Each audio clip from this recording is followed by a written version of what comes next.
Hello and welcome to this week's edition of Transparency and Accountability Fighting Corruption, a live program brought to you by Zimpaper's television network ZTN in partnership with Transparency International Zimbabwe TIZ. I'm Blessing Munatsi. Today our discussion is headlined Corruption Risks During Disaster Response, Gaps and Opportunities in Managing Corruption Risks in the Distribution of Social Protection Initiatives and Humanitarian Aid in Zimbabwe, particularly, of course, during disaster response. I'm joined in studio by Alois Nyamazana, who is the Monitoring and Evaluation Officer with Transparency International Zimbabwe. During the course of today's show, we will be talking to journalists Hope Chingono, as well as Honorable Felix Mona, who is the chairperson of the Parliamentary Portfolio Committee on Budget, Finance and Economic Development. Alois, thank you so much. It's good to have you once again. Thank you so much, Blessing. Good afternoon, viewers. Now, can you highlight some of the key findings from the TIZ research on humanitarian aid and some of the lessons that come out of that, especially in line with COVID-19 pandemic? Thank you so much, Blessing. Transparency International Zimbabwe conducted research last year and we concluded it early this year. And we found some very sad findings during the research. One of the key issues that we discovered is a corruption risk during humanitarian assistance is issues of politicization of aid. We noted that so many times there is the aid is hijacked by politicians who normally distribute aid based on political grounds. So those that are not perceived to be politically correct are normally sidelined. Yet if you look at a disaster, it affects everyone regardless of political affiliation. So that's one risk that we noted. We also found that during humanitarian assistance, there are issues around limited access to information, particularly around public procurement, where the citizens are not aware of how goods are being procured, who is benefiting, and what are the terms and conditions of the contract that are being signed between possibly the government and the suppliers of some equipment. We also know the issues around collusion, whereby a group of people would then come together and also come up with some ways of getting resources for their own benefit instead of the people or the communities benefiting. So in the end, issues around double registration of beneficiaries, issues of exclusion of other people, particularly people living with disabilities and the elderly people, were then excluded because those guys try to find ways of ensuring that they also get resources for themselves. We also noted that issues around sextortion, where sex was being used as a currency to pay or to bribe in order to get humanitarian assistance. So we all know that during the cyclone in Dar, for example, houses were swept away.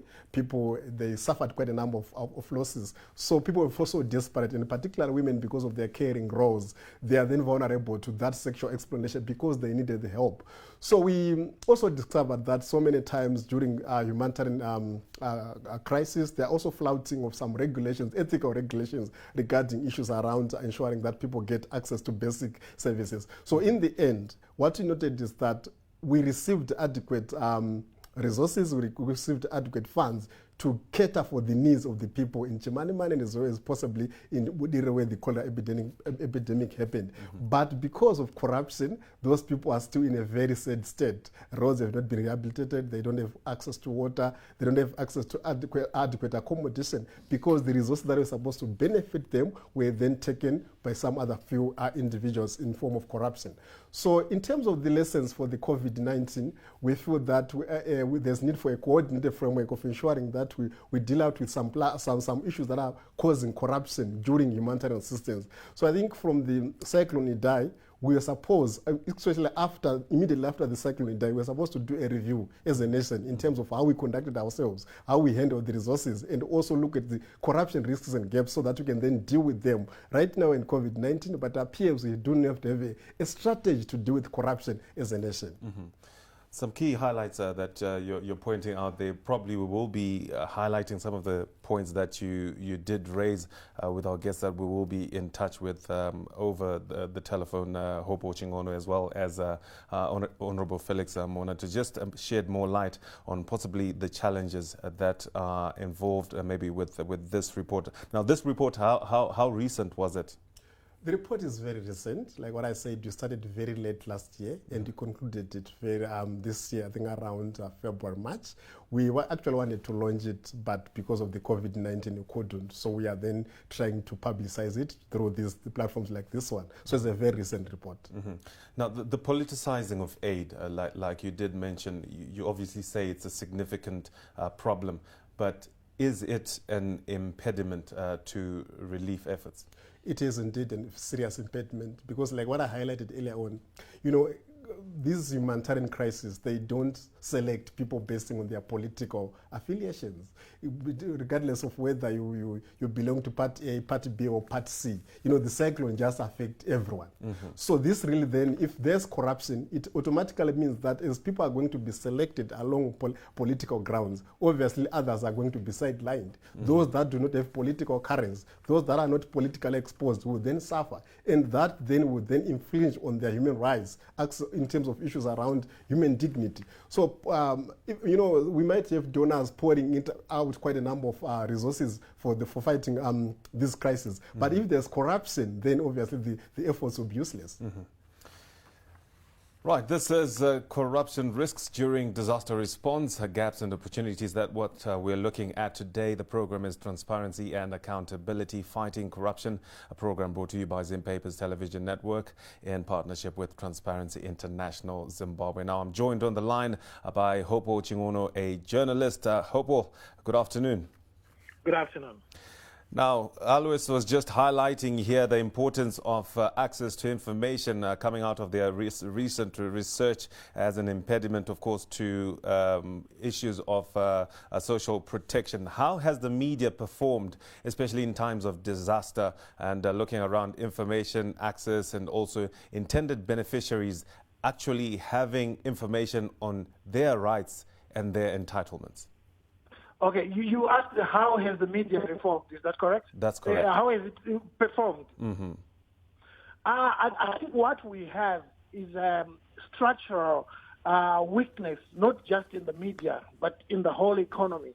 So the media has not been able to actually highlight the deficiencies in the, for instance, how aid is distributed.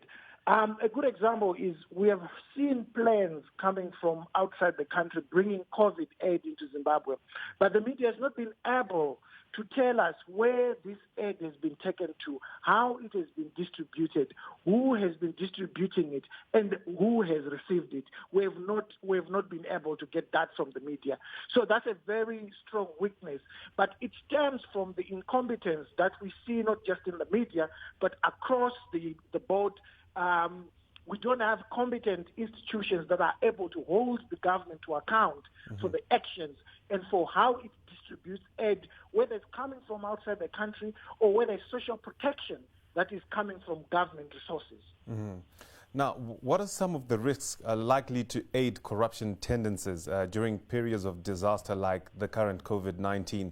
And does government have that obligation to declare the aid and the assistance that's coming? Is it an obligation or rather discretionary?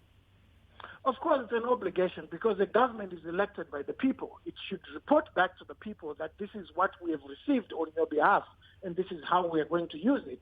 And the problem that we have in Zimbabwe is that the ruling state or the ruling party runs a very patronage and partisan system, which is extremely corrupt and rotten to the core.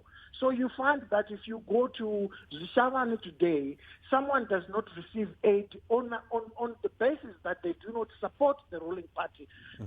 I've been to so many places where I was filming during the COVID time where I get opposition supporters saying we've not been given, we've been told that we should go and get our aid from Nelson Chamisa. These things happen daily and they are recorded and we put them on social media. Hopo, what needs to be done there? Because Alois highlighted that point, it came out as part of their research, the politicizing of aid. What needs to be done to close that gap and put an end to this? Emerson Mnangagwa and his government simply need to implement their electoral promises. The president said that he was going to implement political reforms.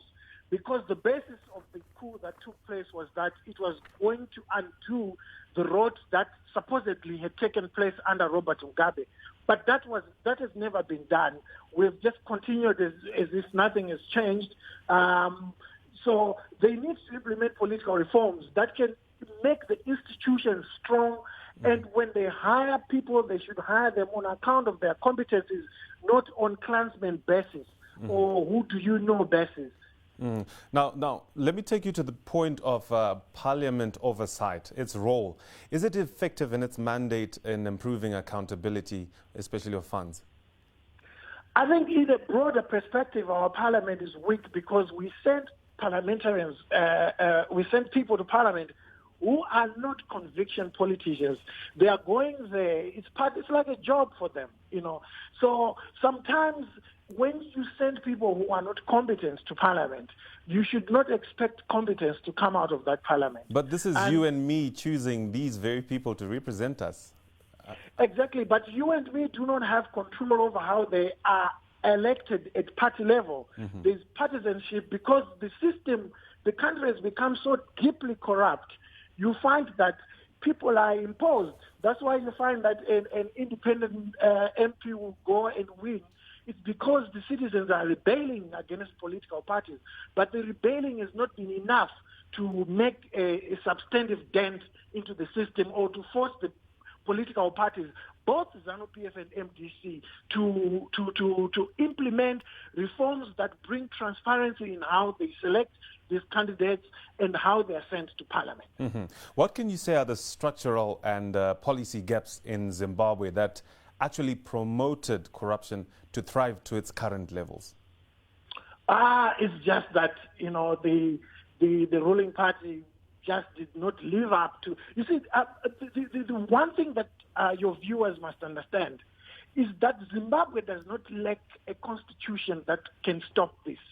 When we talk about political reforms, we are not talking about a new set of reforms that need to be implemented for corruption to go away. We are simply saying, Mr. Mnangagwa and your government, please follow the Constitution. That's what we mean by political reforms, because the rules and regulations and the laws are already there, but they are being violated. And this violation happens everywhere at every level. If you and I want to go and get a passport today, we have to stand in a queue. But someone will come and say, okay, if you give me an extra $100, you will jump the queue and I'll give you the passport. And when it gets to the top level, the top office, the president, it becomes bigger and broader. So is this a problem? Is this a problem that is unique to Zimbabwe, Hopo? Because looking at the global corruption report for 2019, it says 1 in 4 people in Africa out of 35 nations, at least 25%, have paid for a bribe within the past year to access a service. Yeah, I was looking at corruption indices a couple of months ago, and one thing that I found very interesting is that every country has a level of corruption. So in India, the level of corruption could be 1%. So if politicians steal 50 million, it will not have an impact on whether you and I or our grandparents at the village are able to access medication or not.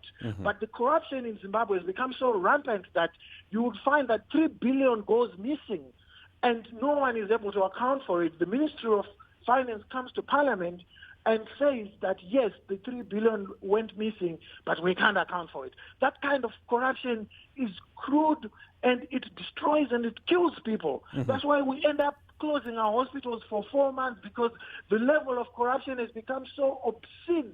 In South Africa, there's corruption, but you would never hear that 3 billion has gone missing.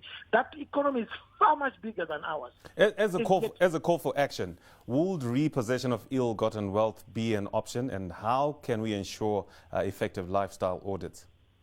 I think we need a reconstruction of the system, and I think what needs to be done, this is my view, what needs to be done is that we need, if it were to be done by the current system, of course, that is what they need to do. But if there is a new system that comes in place, in other words, if ZANU-PF is removed from office, because it has been running the state for 40 years and is accountable for all the corruption that took place in the past 40 years. If a new system comes, you draw a line. This is what I've seen that works in other countries. You draw a line and you say, what happened on this side happened on that side. But if it happens again on this other side, we have the right to arrest you and hold you accountable for what happened on the other side. So what it means is that people now have an incentive to live straight lives and not be corrupt anymore. You give them an incentive by saying to them, don't do it on this side. But if you do it on this side, you will be accountable for what you did on the other side. And the rule of law should simply be implemented. Police should be allowed to do their work. Judges and the judiciary should be not corrupted. Right now we have a captured judiciary in Zimbabwe. They rule and make some ridiculous judgments, but it's because we need to reconstruct the state and put the citizen at the center of the state. The state should serve the citizen, not the other way around. Hopo, thank you so much for your candid contribution. Thank you very much. Hopo Chingona, a journalist, giving us his insights there. I may have to reiterate that the views expressed by our panelists remain theirs purely and not shared by the Zim Papers group. This is the program Transparency and Accountability, Fighting Corruption. Alois, Hopo, they calling for action and seemingly saying that our institutions are not strong enough. Yeah, I totally agree with him, because if you have strong institutions, obviously it's very easy to fight corruption. So like now we are talking about the corruption within humanitarian assistance. And I think we have institutions like ZAC, we have institutions like Zimbabwe Human Rights Commission. I think they need to be on the ground to assess the situation and to help citizens where they need help. So to us, I think they are not properly capacitated to carry out their mandates as public institutions. And of course, like the judiciary should also play its role. Even the parliament itself should also play its role. So like in terms of the constitution, we have very good institutions on paper, but I think they should then go a step forward in terms of then implementing their mandates and ensuring that they are also protecting the rights of the citizens. It's critical that you mentioned the strength of our constitution, because I was about to ask, what have we been doing right? I think that question is it's a bit difficult, because one, we still, though, for example, last year we improved a bit, we moved two steps in the positive direction in terms of the global, in the global corruption index, and that's a plus. We need to celebrate those gains. But I think, speaking broadly, I think we haven't been doing quite well in terms of fighting corruption. Because like right now, if we have set up institutions, is it that these institutions are not carrying out their mandate full circle in terms of action? The assessment that I've done is that institutions, possibly one, they are incapacitated. Like, for example, the Human Rights Commission is only in Harare and Bulawayo, but in all these other parts of exactly. So it's too centralized. Same applies to ZEC, it's also only in Harare and Bulawayo. But Zimbabwe is not Harare and Bulawayo. Zimbabwe is 10 provinces. So you see that there's quite a number of challenges in terms of capacity of these commissions to also deliver. But also there's some other issues that are normally raised about issues around political capturing, being captured by some other powerful forces. I think we've had so many instances where the media and even some other government officials also say our institutions are somehow captured. So that also even derail their capacity to then deliver on their mandates. So we need very independent institutions, that deliver their mandate without looking at what other people would then say. Still on the issue of policy gaps related to the management and distribution, of course, of humanitarian aid in Zimbabwe, are there any gaping holes that need to be filled? There are gaps that need to be filled. Firstly, like what I said, I'll keep on referring to our research. One thing that we noted is that there's lack of a coordinated framework of how to deal with corruption, or even how to handle the goods and resources that are distributed towards humanitarian crisis. So you see that possibly government is doing something, NGOs are doing something, churches are doing something, companies are doing something. But there's that of a lack of coordinated framework on how do we then ensure that the aid that is coming from these different sources is reaching its intended beneficiaries. So where there's chaos, it's a very good breeding ground for corruption, because everyone is doing something, but then there's lack of coordination. Then secondly, what we also notice is that the Civil Protection Act needs to be reviewed, because it was enacted in 1989 and we are now in 2020. So many things have changed. Now the focus is on citizen participation.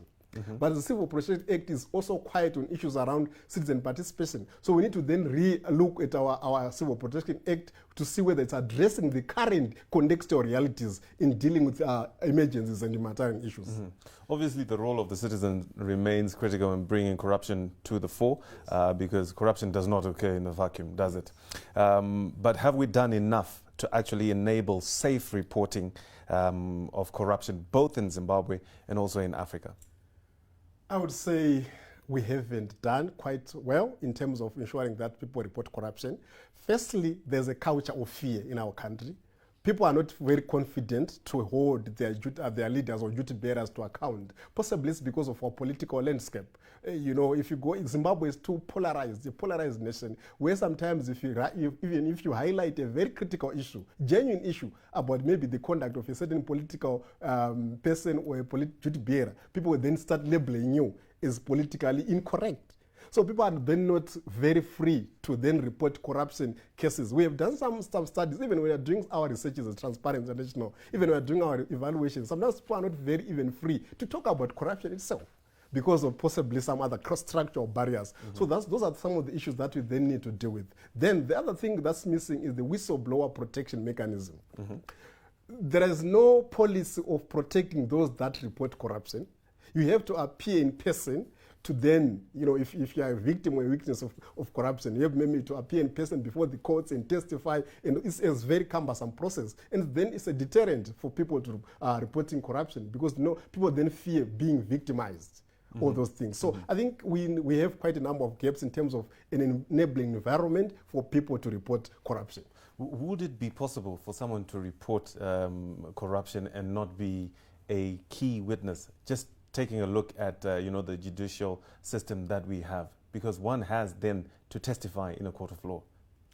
I think there should be, we can take some examples from other countries. I think some other countries, even like South Africa, in other countries across the region, even in Africa, they do have whistleblower protection mechanisms where a person can report a case, and then the responsible organizations can do their investigations, collect their evidence without exposing the reporting person. Because corruption, you should not forget the fact that corruption benefits some individuals. So when they find out that their source of income is now being exposed, they can do some very nasty things to the person that is reporting. So in other countries, they've managed to protect the whistleblower through doing their independent investigation, independently collecting evidence without exposing the reporter. So it's very possible, in my view.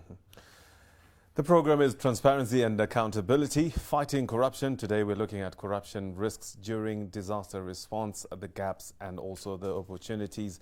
We spoke, of course, to Hope Wachingona over the telephone. We should also be talking to Honorable Felix Mona, who is the chairperson of the Budget Parliamentary Portfolio Committee on Finance and Economy. We should be talking to him just after this breather. Don't go away.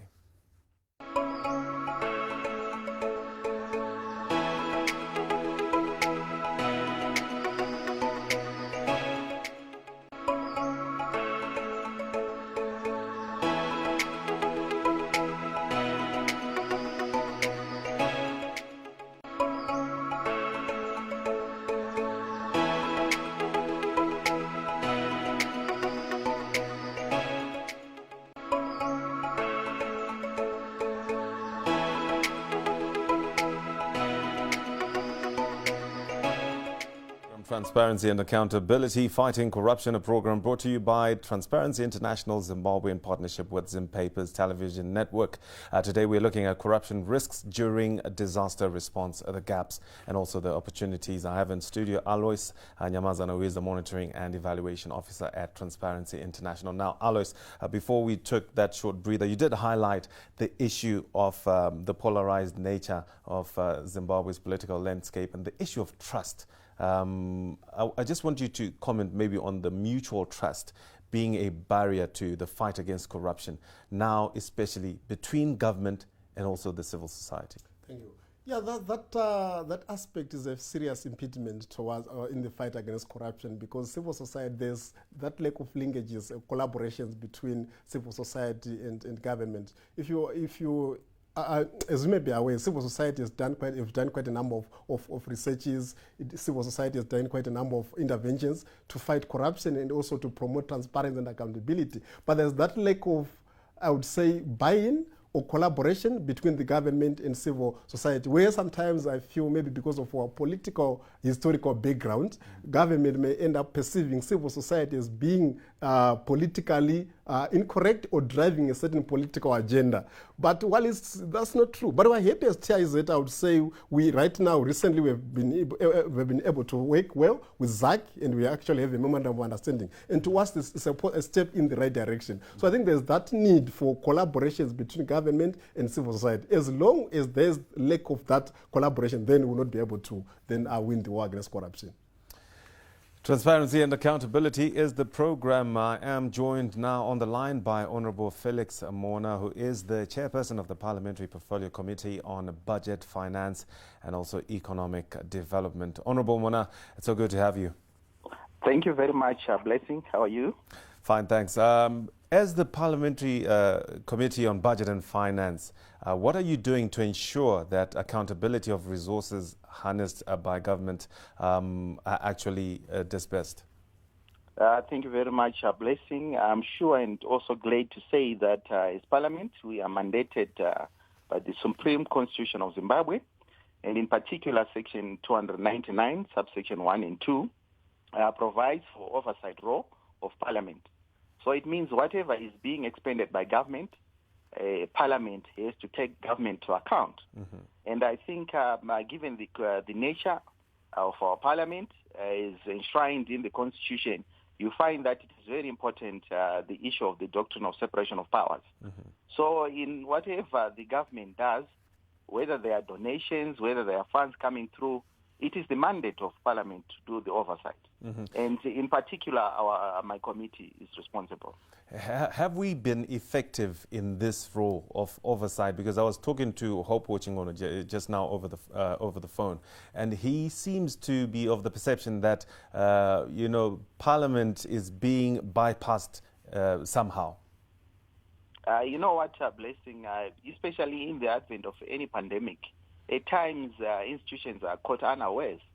And in this particular instance, with special reference to the pandemic that we are seized with right now, you find that there might be some gaps that would come in.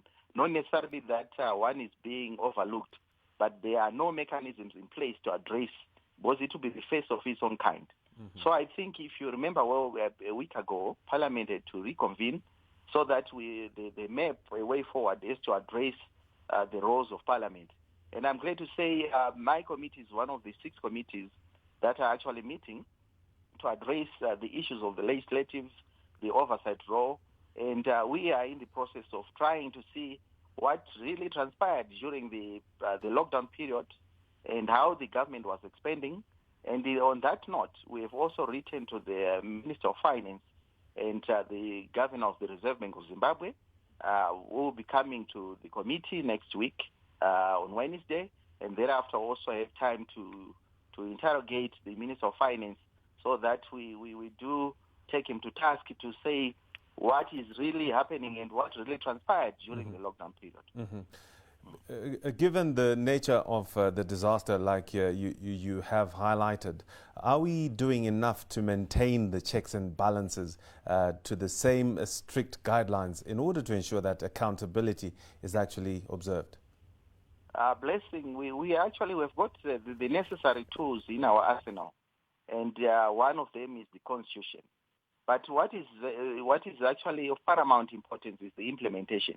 And you find that at times Parliament is crippled, whereby the funding aspect is not well covered. Mm-hmm. And it also goes to the other relevant stakeholders like the Civil Protection Unit, where the issue of resources is topical.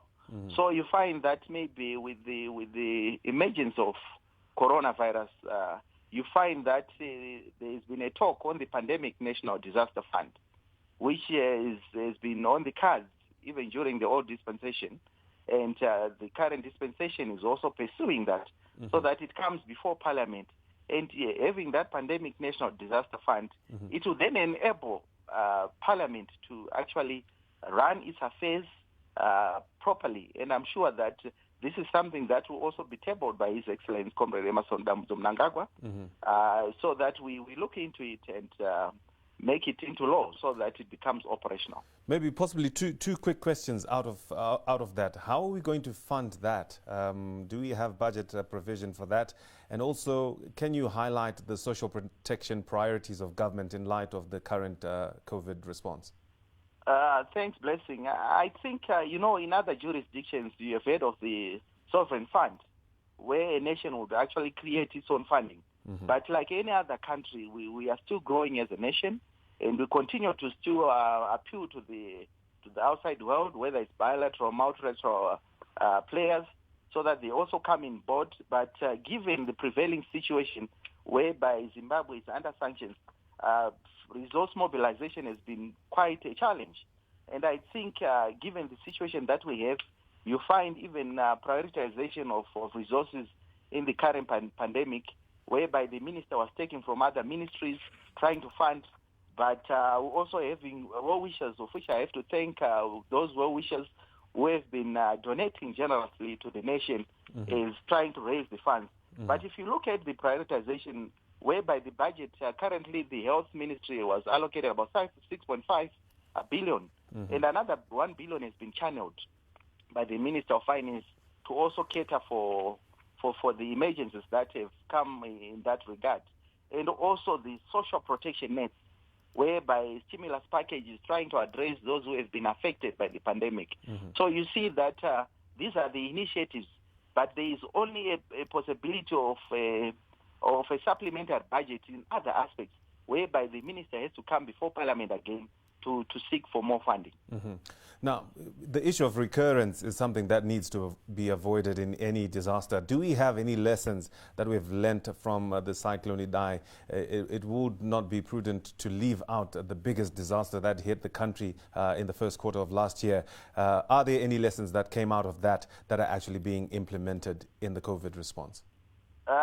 Definitely, Blessing, because if you see the way we were not prepared in terms of this pandemic, I can just cite an example of those beneficiaries of the stimulus package, whereby the social service ministry, mm-hmm. has no database which is actually there, and this has also delayed in those beneficiaries getting their dues. So you see now, after the cyclone Idai, I think we were supposed to move with speed so that we then know who is supposed to benefit in the event of any disaster, and how then do we approach those relevant parties. And I think it is very important that going forward as a nation, we need also to come up with that database which has to be holistic, in the sense that they are the MPs who are the representatives of the masses of Zimbabwe.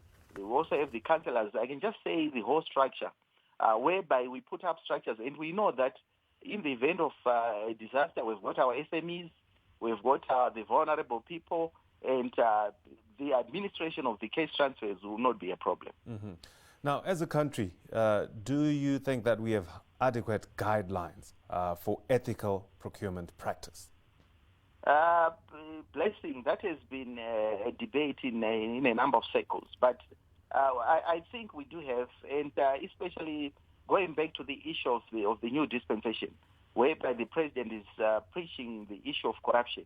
Yes, others might be saying this institution is captured, but it's not about certain institutions. It's a holistic approach. And I'm glad to say there's also always there coming from the civil society organization. It then entails a holistic approach whereby it's not a one-man band, where each institution, especially the three arms, the executive, the judiciary, and parliament, where we also have to play our part in terms of actually harnessing this menace, which is corruption. And I think culturally as Zimbabweans, we used to have our good qualities in terms of how we approach these ethical issues. But of late, it has been eroded. And I think we also need to go back to the old days where we would treasure and value the issue of doing business in a proper manner.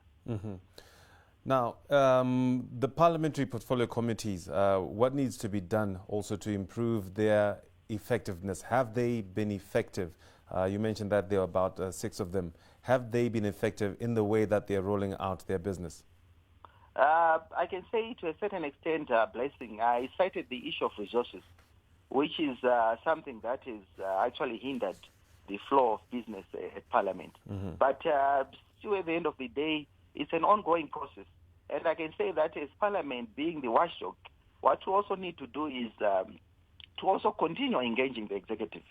And you find that real business do happen in these committees, where you then find us in the August House will be trying to grandstand in political grandstanding. But when it comes to Parliament committees, you find that real business has been happening.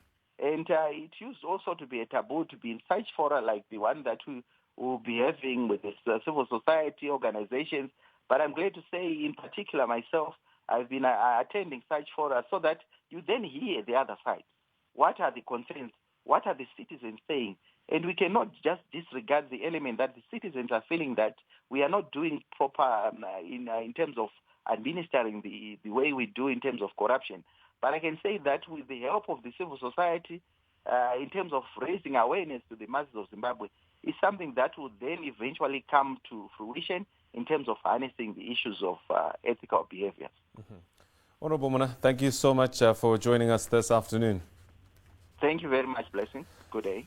Honorable Felix Mona, the chairperson of the Parliamentary Portfolio Committee on Budget, Finance and Economic Development. Alois, the issue of action is coming up again. He highlights that we need to implement what we have put on paper. Reporting corruption is one thing. Acting on the report and actually coming up with prosecutions is another. Where are we as Zimbabwe and as Africa? Thank you so much. I think we haven't done well on that issue. We have very good policies on paper. We have a very good constitution. We have a very good legal framework and policy framework in terms of how to fight corruption. But the challenge, like what Honorable Mona highlighted, is issues around implementation. And we don't just know whether it's lack of political will or it's lack of capacity or inefficiency, we don't know. But the challenge in Zimbabwe, even in Africa as a whole, we are not implementing what is on paper. And as a result, we remain a very vulnerable and miserable state, and corruption continues to then disturb even the growth and development of our nations. So I think there is need for a framework to ensure that recently we did a training session with Parliament on possibly coming up with a monitoring and evaluation framework to ensure that what we develop on paper, we also come up with an M&D framework to ensure that we monitor and evaluate so that we put things into perspective and into action. So that's what's missing in terms of actioning things that we plan. Honorable Mona is suggesting that we might be making headway in terms of ethical procurement practice. Do you see Zimbabwe coming out with those declarations of public tenders and the other factors that go with ethical procurement practice? I would say maybe just based on what he's just said, possibly there's something that happening. But the challenge now, if the public is not aware of those processes, then we say we haven't started. The most important thing is to ensure that there's access to information. Is the person down there in Budiriro and Glenview aware of the public procurement processes and how they can then hold government to account on how it is, on how procurement is done? So if that information is not accessible to the public, then there's a challenge. We've always been crying as Transparent International Zimbabwe on issues around beneficial ownership. Who owns the companies that are supplying government goods. Who is benefiting? It needs to be declared. Yes, they have to declare. So we need to have, if you look at Section 72 of the Companies and Other Business Entities Act, it actually calls for beneficial ownership register, where the public should be able to access that register to see who is dealing with government. Are they not politically exposed people? There are also chances of conflict of interest. So those things, I think we still need to work hard to ensure that there's that transparency. Even issues around contract transparency. For example, if a person is supplying goods to government, there are also chances of, one, inflating prices. There are chances of also distributing substandard goods. So we need to have issues around contract transparency. The public should have access to contracts that are signed between government and suppliers, so that people can see the terms and conditions, so that they can then be able to hold to account both the suppliers and the government. Is this happening in Africa, in some African countries?